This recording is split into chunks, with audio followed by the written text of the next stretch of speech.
ನಮ್ಮ ಇಂಡಿಯಾದಲ್ಲಿ highest rape ಆಗ್ತಿರೋದು ಹಿಂದೂಗಳಿಗೆ.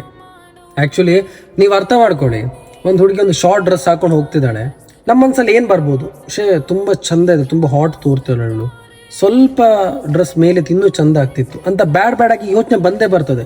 ಇದು ಫ್ಯಾಕ್ಟ್, ಇದು ಯಾರು ಸಹ ಅಕ್ಸೆಪ್ಟ್ ಮಾಡೋದಿಲ್ಲ.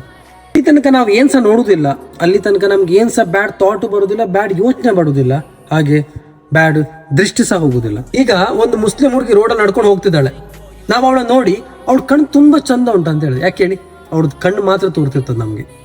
ಹಾಗೆ ಒಂದು ಹಿಂದೂ ಹುಡುಗಿ ಒಂದು ಎಕ್ಸ್ಪೋಸ್ ಮಾಡ್ಕೊಂಡು ಹೋಗುವಾಗ ನಾವೇನು ಹೇಳ್ತೇವೆ, ಸೇಮ್ ಅದನ್ನೇ ಹೇಳ್ತೇವೆ. ಸೊ ನೀವು ಅರ್ಥ ಮಾಡ್ಕೊಳ್ಳಿ, ಜನರು ಏನಂದರೆ ಏನು ನೋಡ್ತಾರೆ ಅದನ್ನೇ ಚಂದ ಅಂತ ಹೇಳ್ತಾರೆ, ಒಂದು ಲಿಮಿಟ್ ಅಂತ ಇರ್ತದೆ. ಸೊ ನೀವು ಓವರಾಗಿ ಡ್ರೆಸ್ ಹಾಕ್ತೀರಾ, ಅದು ನೀವು ಮನೇಲಿ ಬೇಕಿದ್ರೆ ಹಾಕ್ಕೊಡಿ, ಆದರೆ ಪಬ್ಲಿಕ್ಕಿಗೆ ಬರುವಾಗ ಪಬ್ಲಿಕ್ಕಿದು ಒಪಿನಿಯನ್ಸ ಇರ್ತದಲ್ವಾ. ಸೊ ನಾನು